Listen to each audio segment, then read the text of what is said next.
आज तो सुबह का नाश्ता देख कर के मेरा मूड ही ख़राब हो गया, क्योंकि कई महीनों बाद पापा लेकर के आए थे खस्ते, और खस्ते मुझसे सुबह सुबह खाए नहीं जाते हैं। तो मैंने अपने नाश्ते का जुगाड़ कर लिया था। रात के कलारे हुए आलू मम्मी ने रखे हुए थे, तो वो मैंने ले लिया था। उसमें डाल दिया था नींबू, और साथ में ले ली थी रोटी। रोटी भी रात की थी, और साथ में बना दी थी मैंने चाय। और बाहर बहुत ही ज़्यादा तेज़ बारिश हो रही थी। लंच करते करते मैं बाहर बारिश देख रही थी। सुबह मैं रोटी खा चुकी थी, इसलिए मैंने दोपहर में रोटी नहीं ली। मैंने खाली ली थी अरहर की दाल। मम्मी ने दिया था ये दही, आलू बैगन की सब्ज़ी और मिर्ची का अचार।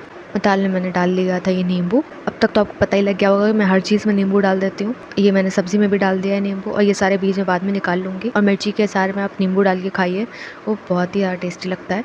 मैं शुरू में ही नींबू के बीज निकालने का ट्राई करती हूँ, पर ये जो नींबू के बीज होते हैं अंदर अंदर घुसे रहते हैं, वो ऐसे निकलते नहीं हैं कि अगर आप हाथ से निकालने का ट्राई करो। तो ये कम से कम 1 मिनट मुझे ये सारे नींबू के बीज निकालने में लगता है। नींबू डालना भी ज़रूरी है, वरना टेस्ट नहीं आएगा।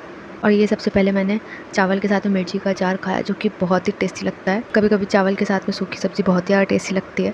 ये वही दिन था जहाँ मुझे अचार के साथ में चावल अच्छा लग रहा था। पहले मैंने अचार के साथ खाया, फिर मैं बैगन आलू की सब्ज़ी के साथ में मैंने चावल खाया, और ऐसे करते करते मेरा चावल भी ख़त्म हो गया। और आखिरी में मैंने दाल और दही ऐसे ही पी लिया। ज़्यादा चावल मैंने लिया ही नहीं था। और फिर उसके बाद में कुछ मीठा खाने का मन हो रहा था, डेजर्ट टाइप का, तो मैंने ये पी ली थी कोल्ड कॉफ़ी। फिर शाम का टाइम हुआ 5 बजा, तो मम्मी ने कहा कि चाय बनाते हैं। तो मैंने मम्मी भैया अपने लिए चाय बनाई, और मैं बाहर से ले आई थी ये मूंगफली और बिस्किट।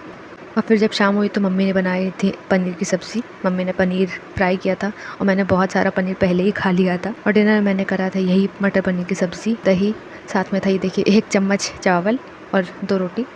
जिस तरीके से मम्मी मुझे खाना सर्व करती हैं, मुझे खाना परोस के देती हैं, मैंने कभी नहीं देखा मेरे लिए वो करते हुए किसी को। और रात में बाहर गई तो इतनी तेज़ बिजली कड़क रही थी, और ये बिजली कम से कम 2 घंटे ज़रूर कड़की होगी, इसी तरीके से कड़की बिजली। और रात में मुझे मच्छर ना काटे, तो मेरी मम्मी ने मेरे लिए कंफर्ट रखती थी। और ये सब देख कर के मुझे इतना तो समझ में आता है कि सिर्फ मम्मियाँ ही होती हैं जो अपनी बेटियों का इतना ज़्यादा ध्यान रख सकती हैं।